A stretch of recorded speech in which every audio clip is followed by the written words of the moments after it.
रहमतुल्लाहि व बरकातुहू।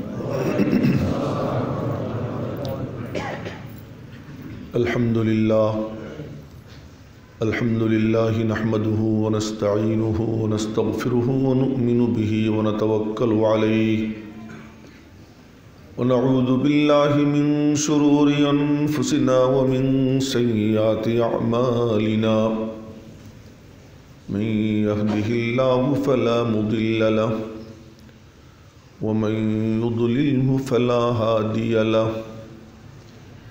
वनश्हदु अल्ला इलाहा इल्लल्लाहु वहदहु ला शरीक लहु वनश्हदु अन्न सय्यदना व सनदना व नबियना व हबीब रब्बिना व तबीब क़ुलूबिना व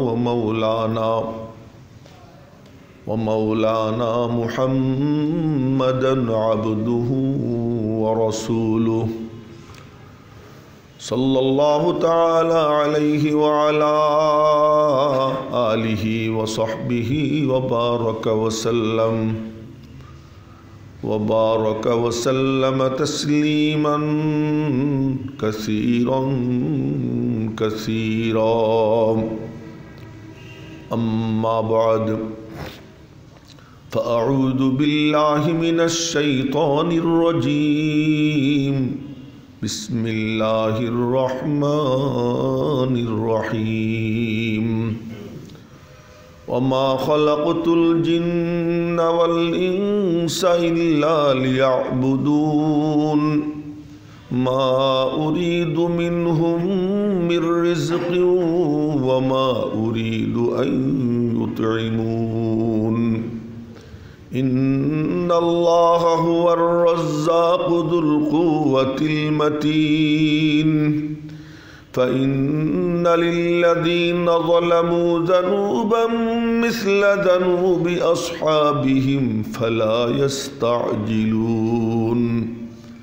फ़वैलुल लिल्लज़ीन कफ़रू मिन यौमिहिमुल्लज़ी युअदून। आमन्तु बिल्लाह सदक़ल्लाहु मौलाना अल-अलियुल अज़ीम व सदक़ रसूलुहुन नबियुल उम्मियुल करीम व नहनु अला ज़ालिका लमिनश शाहिदीन वश्शाकिरीन। मुहतरम हाजिरीन, आलोचना चलतेছিল যে আল্লাহ পাক রব্বুল আলামিন সমস্ত মখলুকাত বানাইছেন তার বিজ্ঞাপন হিসাবে।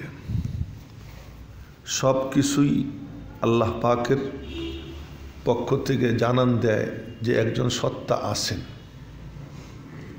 তা না হলে এগুলো কোত্থেকে আসলো। কিন্তু তার মধ্যে সবচেয়ে সেরা বিজ্ঞাপন ইনসান। গোটা দুনিয়ার মাঝে যা কিছু আছে, একটা পৃথিবী বনতে যা যা লাগে, একজন ইনসানের মধ্যে তার সব আছে। পাহাড় আছে, নদী আছে, বৃক্ষ আছে, কত কিছু। এক বাচ্চার খাবারের জন্য তার মায়ের স্তন থেকে আল্লাহ পাক 18টা সড়ক চালু করে দিয়েছেন। 18টা 36টা, দুই স্তন থেকে 36টা সড়ক চালু করছেন। তো কেমনে, কিভাবে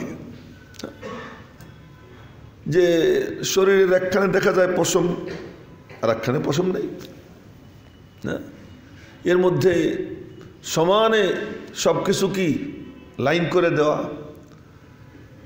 একদম মাথার থেকে নিয়ে পা পর্যন্ত কি সুন্দর লাইন, হার্টের সাথে ঠ্যাঙ্গের লাইন। যদি কারো হার্ট সমস্যা হয়ে যায়, ওখানে যদি কিছু দেওয়া লাগে তা হাঁটু পর্যন্ত কাটতে হয়। ওখানে অতিরিক্ত জিনিসও আল্লাহ পাক রেখে দিয়েছেন যে এখান থেকে নিয়ে ওখানে কি করবে, জোড়া দিবে। যাদের উপরে হার্ট সার্জারি হয়েছে তারা ভালো জানে।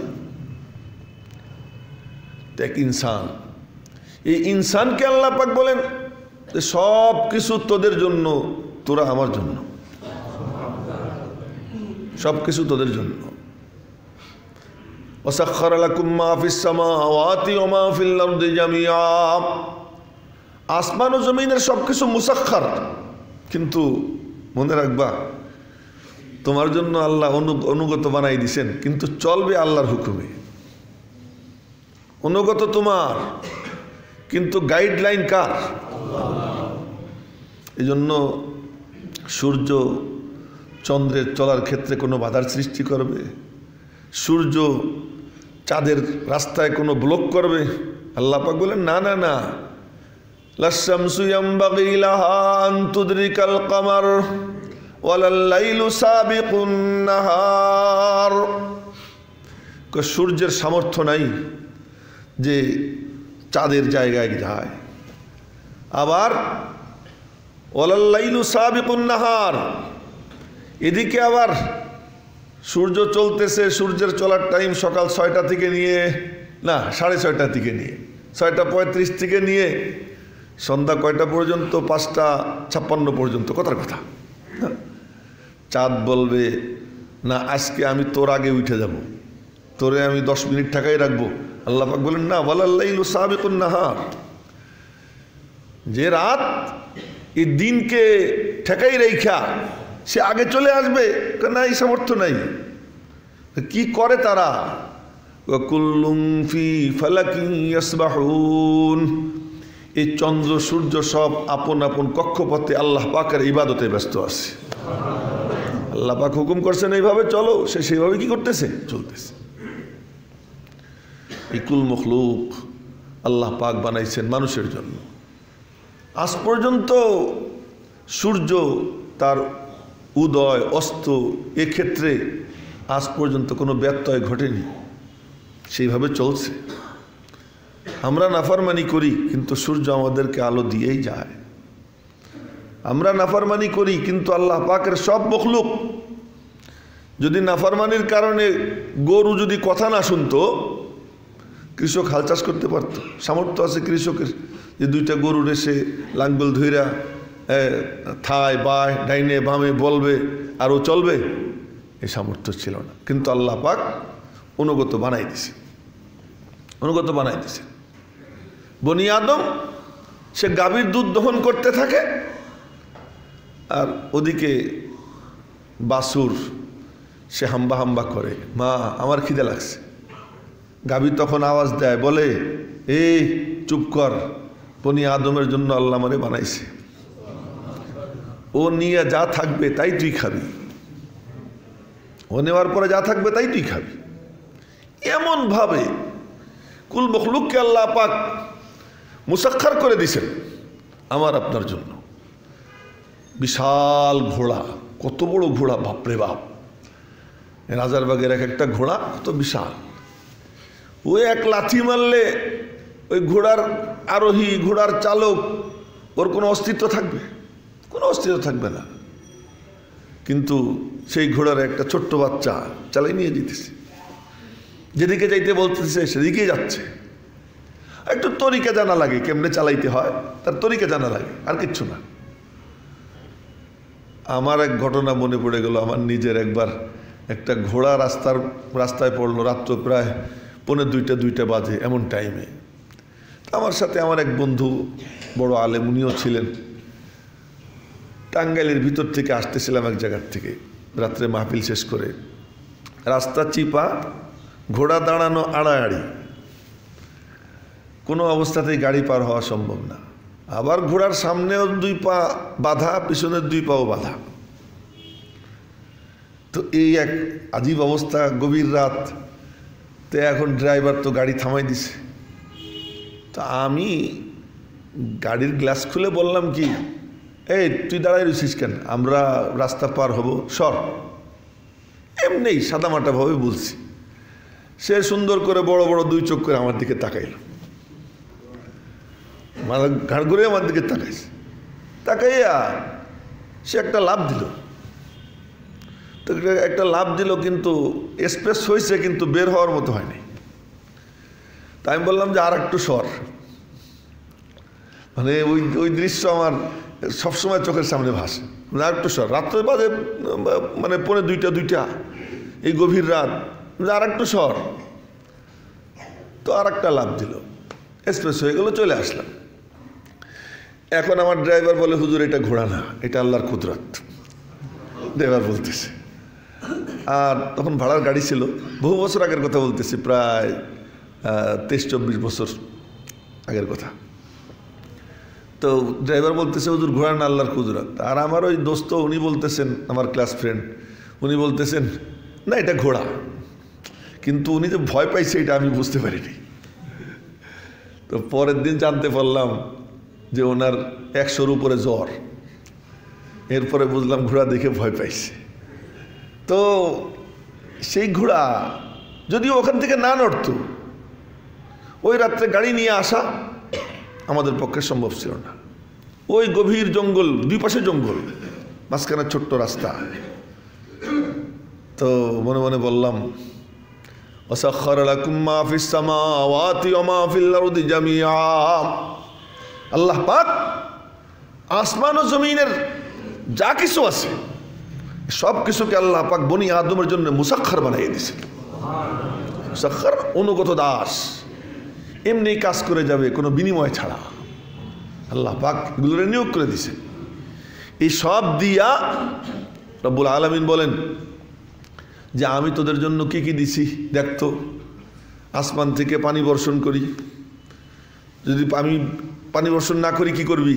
তা ঘাট তেড়া কিছু লোক আছে না, পাইপ গাড়বো, পাইপ গাড়ে গাড়ে নিচের স্তর থেকে পানি আনবো।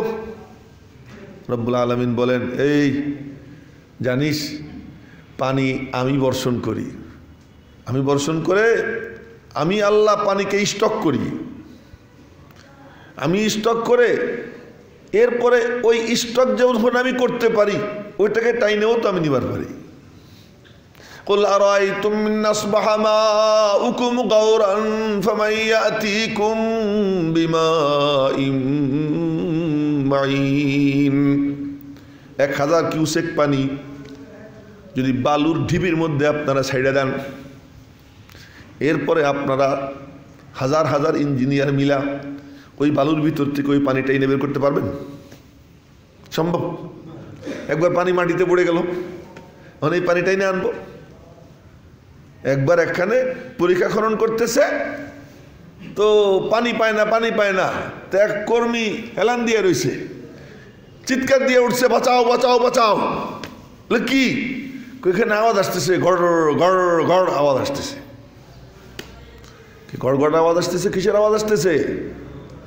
পরে ভালো উন্নত তোমাদের ইঞ্জিনিয়ার বলে যে আহম্মকের দল খুঁজতেছে এদিক ওদিক, পানির লাইন এখানে। আল্লাহ পাক জমিনের ভিতরে সূক্ষ্ম সূক্ষ্ম রাস্তা রেখে দিয়েছেন, ওই রাস্তা দিয়ে পানি চলতেছে, সামান্যতম ময়লা পানির মধ্যে থাকে না। আল্লাহ পাক জমিনের মধ্যে এরকম হাজার হাজার রাস্তা করে দিয়েছেন, এর মধ্যে দিয়ে পানি চলতেছে। এই সব কিছু তোমাদের জন্য দিয়া রব্বুল আলামিন বলেন তোদেরকে আমি কি জন্য বানাইছি জানিস? কি জন্য? ওমা খালাকতুল জিন্না ওয়াল ইনসা ইল্লা লিয়াবুদুন। জিন্ন ইনসানকে কেবলমাত্র আমি আমার জন্য বানাইছি। মেরে মুহতারাম ভাইও, রব্বুল আলামিন বলেন হুয়াল্লাযী জাআলাস সামা বিনা ওয়াল আরদা ফিরাশা। জমিনকে বিছানা বানাইয়া, আসমানকে ছাদ বানাইয়া, আসমান থেকে পানি বর্ষণ করে, এরপরে এখান থেকে তোদের জন্য ফসল উৎপন্ন করে তোদের খাদ্যদ্রব্যের সরবরাহ আমি আল্লাহ করে সব কিছু ব্যবস্থা করে দিলাম। সুতরাং তোদের থেকে একটা জিনিস আমি চাই, কি? ফালা তাজআলু লিল্লাহি আনদাদা। আল্লাহ পাক এর সবচেয়ে মাহবুব জিনিস সেটা হলো কি? তাওহীদ। খবরদার আমি আল্লাহর সাথে কাউকে শরীক করিস না, আমি আল্লাহর সাথে কাউকে শরীক করিস না। কিন্তু আমাদের প্রথম নম্বরের কামই হলো কি? শরীক করা। আরে আজীব ব্যাপার, গিয়ে দোয়া চায় বাবার কাছে, বাবা দেও। আরে বাবা তো বাবা হয়েছে তার কাছে ভিক্ষে চাইয়া, আর তুমি গিয়ে বাবার কাছে ভিক্ষে চাও। তো বাবা বাবা হয়েছে, শাহজালাল ইয়ামানি শাহজালাল হয়েছে, খাজা মঈনুদ্দিন চিশতি আজমেরি তিনি খাজা হয়েছেন কি দিয়া? আল্লাহর কাছে ভিক্ষে চাইয়া। তুই আল্লাহর কাছে ভিক্ষা চাইয়া যে খাজা হইল, আর তুমি গিয়ে তার কাছে কি চাও? ভিক্ষা চাও। আল্লাহ বলেন খবরদার, ফালা তাজআলু লিল্লাহি আনদাদা, আমি আল্লাহর সাথে কাউকে শরীক করো না। শিরক সব কিছু আল্লাহ পাক মাফ করবেন, কিন্তু শিরক আল্লাহ তাআলা কখনো কি করবেন না? ক্ষমা করবেন না। ইন্নাল্লাহা লা ইয়াগফিরু আইয়ুশরাকা বিহি ওয়া ইয়াগফিরু মা দুনা যালিকা লিমান ইয়াশা। সব কিছু বরদাস্ত, কিন্তু শিরক কিনা বরদাস্ত না। গত শুক্রবারে যে কথা বলতেছিলাম যে বানাইছেন ইবাদতের জন্য, চাকরি করব না, ব্যবসা করব না, ক্ষেত খামার করব না, আমি আমার পেশার কাজ করব না, আমি উকিল ওকালতি করব না, আমি ডাক্তার ডাক্তারি করব না, আমি ইঞ্জিনিয়ারিং করব না। সব করো, কিন্তু মনে রাখবা ওই সব কাজের মধ্যে যখন তুমি আল্লাহ এবং তার রসুলের মানসা কি, তাদের চাহিদা কি, ওই চাহিদার দিকে নজর রেখে যখন করবা, তো রব্বুল আলামিন তোমার ইঞ্জিনিয়ারিং পেশাটাকে আল্লাহ পাক ইবাদত বানাইয়া তোমার জান্নাতে সিঁড়ি বানাইয়া দেবেন। তুমি একজন ব্যবসায়ী, ব্যবসা করতে সময় তুমি যখন এই চিন্তা করবা, নবীজি বলছেন কাসবুল হালাল ফরিজাতুন বাদাল ফরিজা, হালাল উপার্জন অন্যান্য ফরজ আদায়ের পরে এটাও একটা ফরজ। এই যখন তুমি জেহেনে রাখবা, আর নবীজি বলছেন খবরদার মালে ভেজাল দিও না, নবীজি বলছেন সত্য কথা বইল, মিথ্যা বইল না, ধোঁকা দিও না, মালে ভেজাল দিও না, প্রতারণা করো না, এই যে কথাগুলো বলছেন এগুলো ফলো করে তুমি ব্যবসা করো। ব্যবসা করতে গিয়ে দেখো আজান দিয়ে দিছে, দোকান খোলা রাইখা ব্যবসা বাণিজ্য চালিয়ে যেতেছো সমানে। তুমি মসজিদে আসতেছো না, তো তোমার ব্যবসা তোমাকে রিজিক দেয় না রাজ্জাক আল্লাহ? রাজ্জাককে আল্লাহ। তুমি ওই যে ওখানে আজান দেওয়ার পরেও মসজিদে একামত হয়, এরপরেও দেখি মসজিদের সামনে দোকান খোলা থাকে, একামত হয়ে যায় দোকান খোলা থাকে। আরে তোমার লজ্জা করে না যে মসজিদে একামত চলতেছে, মসজিদের সামনে দোকান খোলা রাখতেছো? তোমার দোকান তোমার রিজিক দেয়। তোমার এই দোকানে হঠাৎ করে কোনো একটা দিয়াশলাইয়ের কাঠি পড়ে গেছে আর আগুন লাগিয়ে তোমার দোকান সব বরবাদ হয়ে যেতে পারে, এ মালিক করতে পারে কি পারে না? আল্লাহ পাক ইচ্ছা করলে তোমার সব সম্পদ মুহূর্তের মধ্যে বরবাদ করে দিতে পারে। সব ক্ষমতা সেই মালিকের হাতে, আর তিনি ডাক দিতেছেন আয় আমার কদমে সিজদাতে। আর তখন তুমি কি করো? কেনা বেচা করো। তোমার ক্রেতা এই টাইমে না থাকলে ক্রেতা সরে যাবে, তো তুমি তো একটু চিন্তা করলে না যে ক্রেতার দেল তো আল্লাহ পাকের হাতে। আল্লাহ পাক যদি ক্রেতার দেলে ঢাইলে দেন, যাইস না ওই দোকানে, তুমি দেখো তো কেমনে পাও। কোনো ক্রেতা কাস্টমার তুমি টুকাইয়া পাও কি পাও না একটু দেখো। অনেক দোকান আছে লাল বাতি জ্বলে যায়, এর দৃষ্টান্ত আমি নিজে দেখছি, এখানেও দেখছি যে লাল বাতি জ্বলে যেতেছে। কি ব্যাপার? মালিক দেল ঝুঁকাই দেয় না। আবার একজন একটা সাধারণ নিয়ে বসছে, পান দোকান নিয়ে বসছে, ছোট্ট একটা টং নিয়ে বসছে, টঙের মধ্যে পান বেচে, সিগারেট বেচে, পান বেচে, সিগারেট বেচে, একটু চাটা বেচে। সুবহানাল্লাহ, কয়দিন পরে দেখা যায় লাখ লাখ টাকার মালিক হয়ে গেছে। কি ঘটনা? তো রাজ্জাককে দোকান না রাজ্জাক আল্লাহ? রাজ্জাককে। বড় বড় ব্যবসায়িক প্রতিষ্ঠান, এই যে আমাদের একটা মানে হোটেল ছিল, আন্তর্জাতিক হোটেল, কি নাম যেন ওইটার, ইন্টারকন্টিনেন্টাল না কি হোটেল যেন, হ্যাঁ ইন্টারকন্টিনেন্টাল। হঠাৎ করে দেখলাম রাতারাতি সব বদলে গেল। কি হয়েছে? কোম্পানি দেউলিয়া হয়ে গেছে। সারা বিশ্বের সব হোটেলগুলো কি করেছে? ছেড়ে দিছে। তুমি আর কয় পয়সা? তোমার হাজার হাজার কোটি টাকার মালিক পথের ফকির হয়ে যায়। এই যে ওই দিন পত্রিকা দেখলাম, মার্ক জাকারবার্গ না কি নাম যেন, ফেসবুকের যে এই বান্দ্রামির যে মানে প্রচলনকারী সে মহাসম্রাট, তার কোম্পানি একদিনে 2900 কোটি ডলার লস করছে। একদিনে 2900 কোটি, প্রায় 3000 কোটি ডলার। বাংলাদেশের মুদ্রায় কত হাজার কোটি হবে হিসাব করে দেখেন আপনারা। তো আল্লাহ পাক ইচ্ছা করলে তোমারে রাতারাতি ফকির বানাই দেবার পরে এই কমছে শেয়ারের দাম, আরো কমতে পারে, আরো কমতে পারে। কয়দিন পরে দেখা যাবে হয়তো যে জাকারবার্গ ভিক্ষা করে বেড়াইতেছে। গা গাদারা মুলকে বখশি গাহে সারা চুগাদাম, গা গাদারা মুলকে বখশি গাহে সারা চুগাদা, আজবরায়ে নিম নানে দরবদর হয় রাকুনি। কখনো তুমি ফকিররে বাদশা বানাও, আবার বাচ্চারে তুমি ফকির বানাও। মালিক তোমার কুদরতের কোনো সীমা পরিসীমা নাই। তো আল্লাহ পাক রব্বুল আলামিন তেমন কুদরতওয়ালা। যদি তুমি তার দরবারে ঝোঁকো, তিনি কি করেন শোনো। তিনি কি করেন? নবীজি বলেন, বলে যার তিনটা জিনিস আছে। কয়টা জিনিস? তিনটা জিনিস। কি? মান আসবাহা মিনকুম আমিনান ফি সিরবিহি মুআফান ফি জাসাদিহি ইনদাহু কুতু ইয়াউমিহি ফাকান্নামা হিজাত লাহুদ দুনিয়া বিহাযাফিরিহা আও কামা ক্বালা আলাইহিস সালাতু ওয়াস সালাম। শোনেন আমার নবীজি কি বলেন। মান আসবাহা মিনকুম আমিনান ফি সিরবিহি, তোমাদের মধ্যে যে ব্যক্তির মানসিক প্রশান্তি আছে, আল্লাহ পাক যাকে মানসিক প্রশান্তি দান করেছেন, মুআফান ফি জাসাদিহি, আল্লাহ পাক যাকে শারীরিকভাবে সুস্থ রেখেছেন, ইনদাহু কুতু ইয়াউমিহি, তার কাছে কোন রকম আজকের দিনের খাবার আছে। নবীজি বলেন আল্লাহ পাক তার মন মানসিকতা এমন বানাই দেন যেন গোটা দুনিয়ার মালিক হয়ে গেছে সে। কোটি কোটি টাকা আছে কিন্তু শারীরিক সুস্থতা নাই। কোটি কোটি টাকা আছে কিন্তু কি নাই? মনের কোনো শান্তি নেই। মনে অশান্তির আগুন দাউ দাউ করে জ্বলতেছে। অমুকখান থেকে দুঃসংবাদ, অমুকখান থেকে দুঃসংবাদ, অমুকের সাথে তার সম্পর্ক ভালো না, তমুকের সাথে সম্পর্ক ভালো না, টেনশনে আছে। এই যে কোনো মুহূর্তে কি আসতে পারে, ইনকাম ট্যাক্সের লোক আসতে পারে, যে কোনো মুহূর্তে অমুকখান থেকে। এই যে যে মানসিক প্রশান্তি না, কোটি কোটি টাকার মালিক কিন্তু মানসিক শান্তি নাই, শারীরিক সুস্থতা নাই। আর খাবার দাবার কোটি কোটি টাকা আছে। নবীজি বলেন ও মহা বিপদে আছে। আর যেই বান্দার কাছে আল্লাহ পাক এই জিনিস রেখে দিয়েছেন যে মানসিক প্রশান্তি আছে, শারীরিক সুস্থতা আছে, আর কোন রকম দিন গুজরানের মতো খাবার তার কাছে আছে, নবীজি বলেন সে যেন গোটা দুনিয়ার মালিক হয়ে গেছে, গোটা দুনিয়ার মালিক। ফাকান্নামা হিজাত লাহুদ দুনিয়া বিহাযাফিরিহা। বলে আল্লাহ পাকের কাছে আসো, তুমি নামাজের দিকে দৌড় দাও, ইবাদতের দিকে দৌড় দাও। তো নবীজি ইরশাদ ফরমান, এই হাদিসে কুদসিতে আল্লাহ পাক বলেন যে বনি আদম তাফাররাক লি ইবাদাতি, বনি আদম তুই আমার ইবাদতের জন্য ফারেক হয়ে যা। ফারেক হয়ে যা মানে ব্যবসা ছেড়ে দে? না। চাকরি ছেড়ে দে? না। চাকরি করো কিন্তু চাকরি ইবাদতের অ্যাঙ্গেলে করো।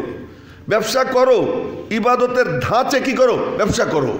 তুমি এই যখন তোমার কাজ থাকবে আমার ইবাদতের জন্য ফারেক হয়ে যাবে, আজান দিল তো তুমি সাথে সাথে দোকান বন্ধ করে মসজিদের দিকে দৌড় দাও, আবার নামাজে মিনানের সাথে পড়ে আবার গিয়ে দোকান শুরু করো। তুমি ঘড়ি দেখে রাখো, আবার আজানের টাইম হইলে বন্ধ করবো। তো এই নামাজ থেকে ওই নামাজ পর্যন্ত মাঝখানের যে সময়টুকু আল্লাহ পাক তোমার আমল নামায় ইবাদত হিসেবে লিখে দেবে যে তুমি নামাজ পড়তেছিলে এতক্ষণ পর্যন্ত। তুমি চাকরি করো, চাকরির সময় চাকরি করতেছো, এখন চাকরির প্রতিষ্ঠান বলতেছে যে দাড়ি এত বড় রাখা যাবে না, হয় সেইটা সুইটা প্রিন্স কাট করতে হবে, আর না হয় কি করতে হবে, মানে শেভ করে ফেলতে হবে। এখন চাকরি রক্ষা করার জন্য তুমি এই কাম করে ফেললা, তো তুমি কি করলা যে তুমি আল্লাহ পাকরে রাজ্জাক মনে করতেছো না, তুমি মনে করতেছো যে তোমার এই চাকরিটা কি তোমার রাজ্জাক।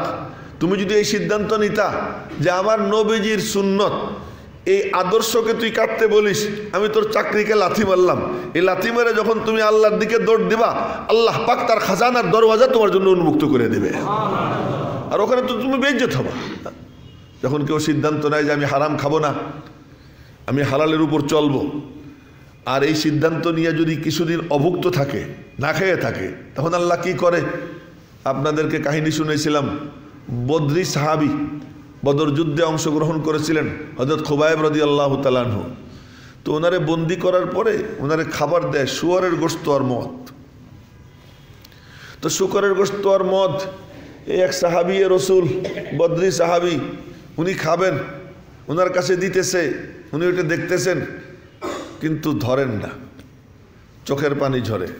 আল্লাহ বলেন যে আল্লাহ তুমি আমারে হারাম খাওয়াবা, আমি সিদ্ধান্ত নিচ্ছি হারাম খাবো না, যদি তুমি খাওয়াও খাবো, আর যদি এই খাবারই আমার জন্য বরাদ্দ থাকে তা আমি না খেয়ে মারা যাব কিন্তু খাবো না, এই সিদ্ধান্ত নিয়েছেন। সিদ্ধান্ত নিয়ে উনি ওনার মতো জিকির আজকার করেন, ইবাদত বন্দেগী করেন। 2-3 দিন পরে এখন দেখা যায় কে যেন ওনার ওখানে এনে ফল রেখে যায়, ওই মধ্যেখানে ফল রেখে যায়। ওই ফল ওই সিজনে এই ফল মক্কা শরীফে কোথাও মেলে না, কিন্তু ওনার কাছে ফল রেখে দিতেছে। এবং এই সাক্ষী দিছে কোনো মুসলমান না, কাফের। তখন সে কাফের ছিল, পরে উনি মুসলমান হয়ে গেছেন। উনি বলতেছেন যে আমি দেখছি যে উনি বৈশা বৈশা ফল খাইতেছেন, এই মৌসুমে এই ফল মক্কায় পাওয়া যায় না। বলে তো কোথার থেকে আসলো? ওই মহিলা বলতেছে ইন্নাহু লারিজকুন রাযাকাহুল্লাহ, এটা ওই রিজিক যে রিজিক আল্লাহ তার খাজানা থেকে তার জন্য পাঠাইছেন। তুমি যখন সিদ্ধান্ত নিবা হারাম খাবো না, হারাম পথ অবলম্বন করবো না, তুমি প্রথম চোটেই একেবারে কোনো সাধনা করা ছাড়াই খাজানার দরওয়াজা খুলতে চাও? দুনিয়ার একটা ব্যবসা খুলতে তোমার কতটা সাধনা করতে হয়, কতটা ত্যাগ স্বীকার করতে হয়। আর মালিকের খাজানা খোলার জন্য একটুও ত্যাগ স্বীকার করবো না, একটুও তুমি সাধনা করবো না, এটা কেমন করে হয়? সাধনা করো, সিদ্ধান্ত নাও সুদ ধরবো না। তুমি সিদ্ধান্ত নাও যে আমি সুদি কারবার করবো না, ব্যাংকিং কারবারে যাব না। দারিদ্র দেখা দিবে, দেখা দরিদ্র হয়ে যাবা, হও। কিন্তু তুমি একবার চিন্তা করো তো, যে মালিক নিজে বলছেন যে সুদি কারবার করবে আমি আল্লাহ তার বিরুদ্ধে যুদ্ধ ঘোষণা করলাম। তো নাউজুবিল্লাহ বলবেন না আপনারা? তো আল্লাহ পাক যার বিরুদ্ধে যুদ্ধ ঘোষণা করে, আল্লাহর সাথে যুদ্ধ করে কেউ পারে? হ্যাঁ, তো কোরআন শরীফের আয়াত সত্য না মিথ্যা? তাহলে আপনারা শুনেন কোরআনে কারিমে আল্লাহ পাক কি বলেন? ফাইল্লাম তাফআলু, যদি আমার কথা তোমরা না শোনো, সুদি কারবারকে পরিত্যাগ না করো, ফাআযানু বিহারবিম মিনাল্লাহি ওয়া রাসূলি, তবে জেনে রাখো ঘোষণা হচ্ছে আমি আল্লাহ এবং আমার রসুলের পক্ষ থেকে তোমাদের বিরুদ্ধে যুদ্ধ ঘোষণা। হারবুন মানে যুদ্ধ। ফাআযানু বিহারবিম মিনাল্লাহি ওয়া রাসূলি, আল্লাহ এবং তার রসুলের পক্ষ থেকে তোমাদের বিরুদ্ধে যুদ্ধ ঘোষণা করা হলো। তো আল্লাহ এবং তার রসুল যদি যুদ্ধ ঘোষণা করেন, দেনেওয়ালা আল্লাহ, সুপারিশ করেনেওয়ালা মুহাম্মদুর রাসূলুল্লাহ সাল্লাল্লাহু আলাইহি ওয়াসাল্লাম। দাতাকে নবীজি কি দাতা? দাতাকে আর নবীজি হলেন কি সুপারিশ করেনেওয়ালা। তো দাতা আল্লাহ আর সুপারিশ করেনেওয়ালা হলেন মুহাম্মদুর রাসূলুল্লাহ সাল্লাল্লাহু আলাইহি ওয়াসাল্লাম। এজন্য কিয়ামতের দিন নবীজি যখন আল্লাহ পাকের কাছে ঝুলি পাতবেন, যখন আল্লাহ পাকের কাছে সুপারিশ করবেন, আল্লাহ পাক বলবেন হ্যাঁ ঝুলি পাতা তোমার কাম, দেওয়া আমার কাম, ভিক্ষা চাওয়া তোমার কাম, দেওয়া আমার কাম, সুপারিশ করা তোমার কাম, দেওয়া আমার কাম। তো দেনেওয়ালা আল্লাহ, সুপারিশ করেনেওয়ালা হলেন মুহাম্মদুর রাসূলুল্লাহ সাল্লাল্লাহু আলাইহি ওয়াসাল্লাম। নবীজি নিজেও ভিক্ষুক, নবীজি নিজেও কি ভিক্ষুক। কার কাছে ভিক্ষা চায়? আল্লাহর কাছে। সব জায়গায় ভিক্ষা চাইতে লজ্জা লাগে, একখানে ভিক্ষা চাইতে গর্ব লাগে। হ্যাঁ, সবখানে ভিক্ষা চাইতে হাত পাততে লজ্জা লাগে, একখানে হাত পাততে কি লাগে? বড় ভালো লাগে, মজা লাগে।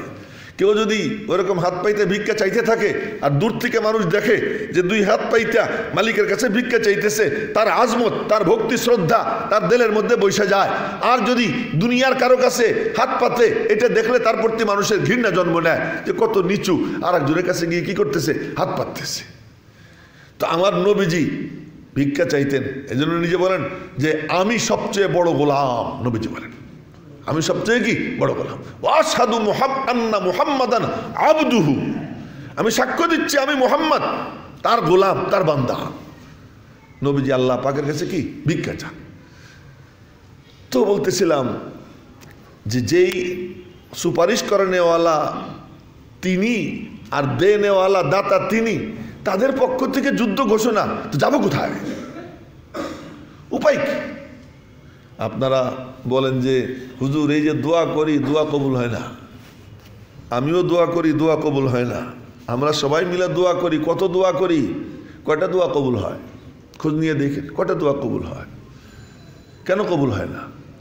আন্না ইউস্তাজাবুল লাকুম, কেমনে তোমাদের দোয়া কবুল হবে? নবীজি বলতেছেন আন্না ইউস্তাজাবুল লাকুম, কেমনে তোমাদের দোয়া কবুল হবে?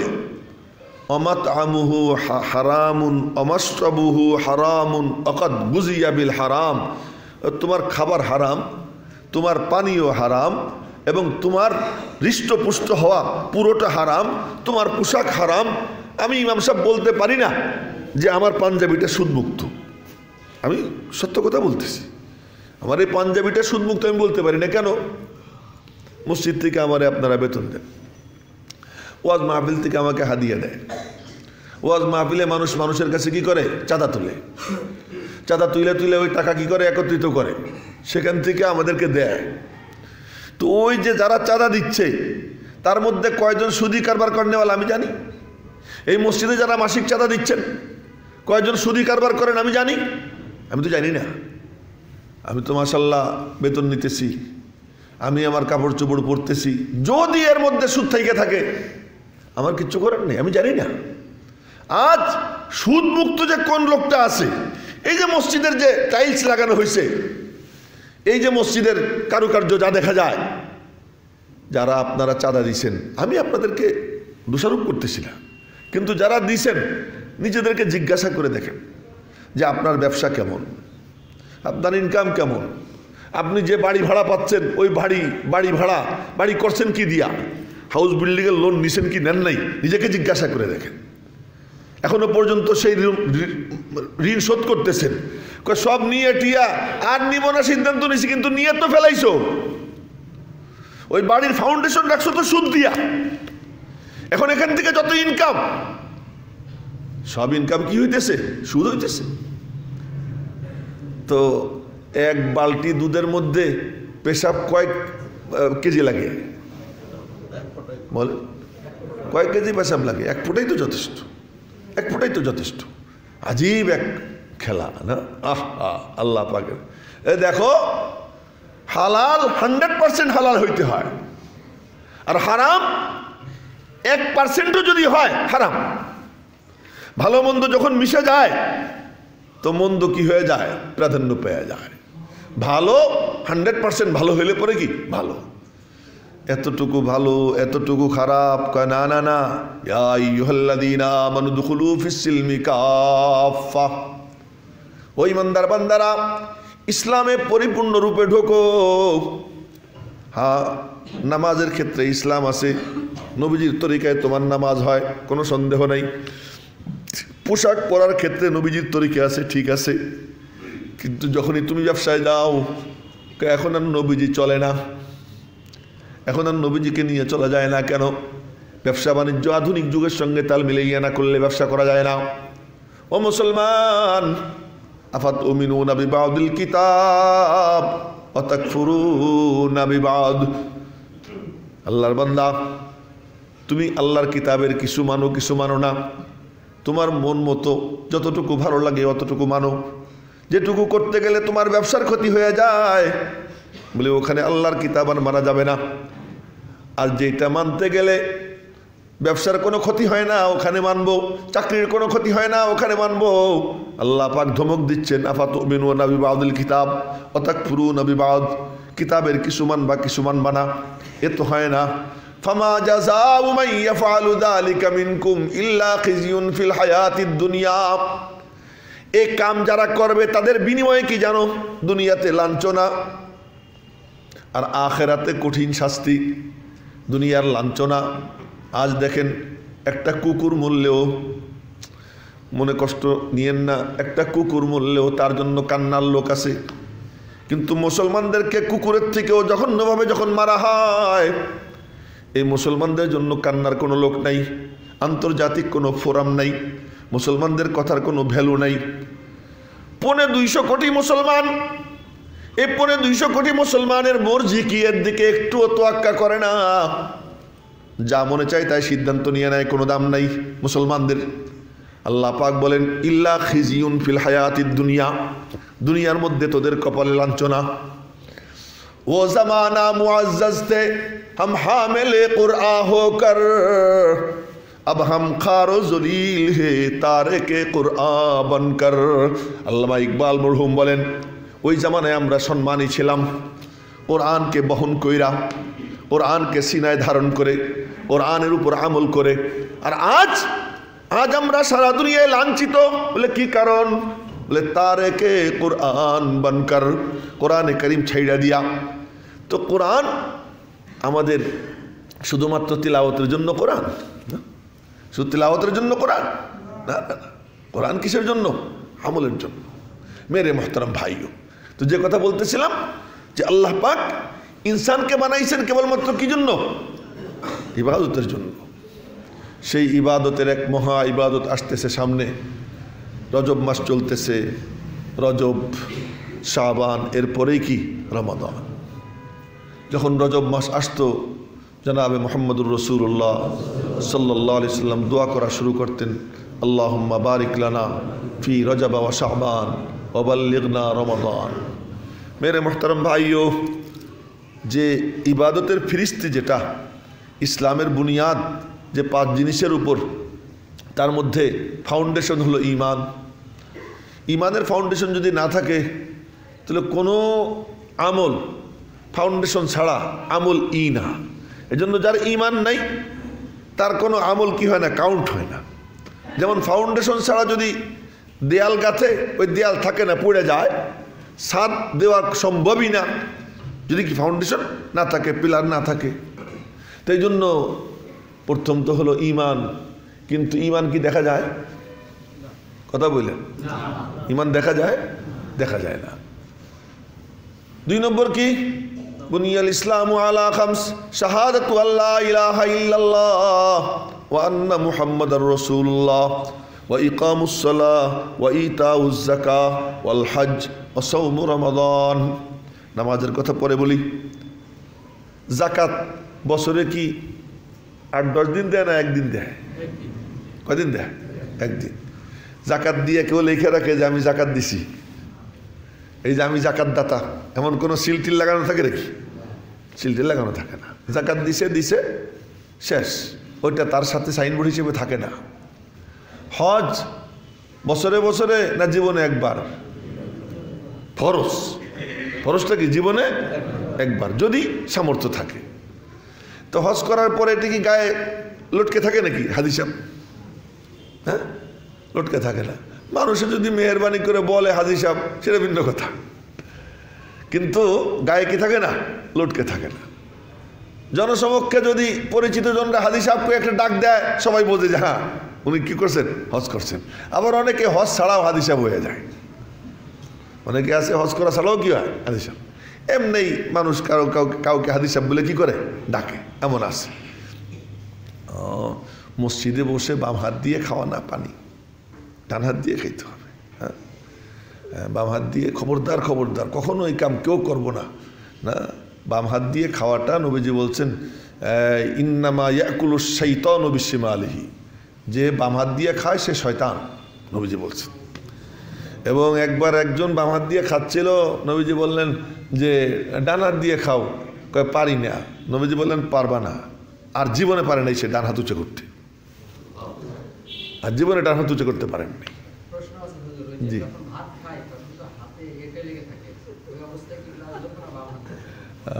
মাশাআল্লাহ, সুন্দর ইয়াংম্যান, তার জানার প্রশ্ন করছে, অনেক অনেক ধন্যবাদ। বলতেছে ভাত খাইতে সময় তো হাতে এটে ওটে লেগে থাকে, তো এই সময় আমি গ্লাস কোন হাত দিয়ে ধরবো? যদি সম্ভব হয় চাইটা চুইটা ডান হাত দিয়েই ধরবে। আর যদি তাড়াহুড়া থাকে, অস্থিরতা থাকে, তো তখন বাম হাত দিয়ে ধরবে, কিন্তু ডান হাতটা ঠেকাই রাখবে নিচে, ডান হাতটা ঠেকাই রাখবে। সেইটা দেখাচ্ছে যে আমি ডান হাত দিয়ে কি করতেছি, খাইতেছি, বাম হাত দিয়ে সহযোগিতা নিচ্ছি। তো বলতেছিলাম এই জন্য এই ব্যাপারটা খুব মনে রাখবো, খুব সাবধান থাকবো এ ব্যাপারে। তো হজ দেখা যায় না। রোজার মাস আসতেছে, রোজা রেখে কেউ বের হয়েছে, সে যদি কেউ যদি মানে রোজা রেখে বের হয়, তারে দেখে কেউ বুঝবে সে রোজা? দেখা যায় না। একমাত্র দেখা যায় সেই আমলটা হলো কি নামাজ। নামাজ এটা দেখা যায়। এই জন্য জনাবে মুহাম্মদুর রাসূলুল্লাহ সাল্লাল্লাহু আলাইহি সাল্লাম বলেন যে দেখো, ঈমান সম্পর্কে আল্লাহ জানে, বাকি আমল এটা দেখা যায় না। কিন্তু তুমি মুসলমান কি মুসলমান না, এর পরিচয় হলো নামাজ। সমাজের মানুষ মুসলমান মনে করবে তাকে যে নামাজ পড়ে। যে নামাজ পড়ে না তাকে সমাজের মানুষ মুসলমান মনে করবে না। বাইনাল ইমানি ওয়াল কুফরি তরকুস সালাহ, ঈমান আর কুফরের মাঝে যে সীমা রেখা, বিভেদ রেখা, সেই বিভেদ রেখাটা হলো কি? নামাজ ছেড়ে দেওয়া। যে নামাজ ছেড়ে দেয় সেজন্য ঈমানের দায়রার থেকে বের হয়ে চলে যায়, বের হয়ে চলে যায়। এই জন্য সবচেয়ে বড় ইবাদত হলো কি? নামাজ। নামাজ যার ঠিক হয়ে যায়, জনাবে মুহাম্মদুর রাসূলুল্লাহ সাল্লাল্লাহু আলাইহি ওয়াসাল্লামের বিভিন্ন হাদিস থেকে এই কথা বের হয়ে আসে, নামাজ যার ঠিক হয়ে যায় তার পুরো দিন ঠিক হয়ে যায়। আর আসসালাতু ইমাদুদ্দিন মান আকামাহা ফাকাদ আকামাদ-দ্বীন, নামাজ যে যথাযথভাবে পড়ে আল্লাহ পাক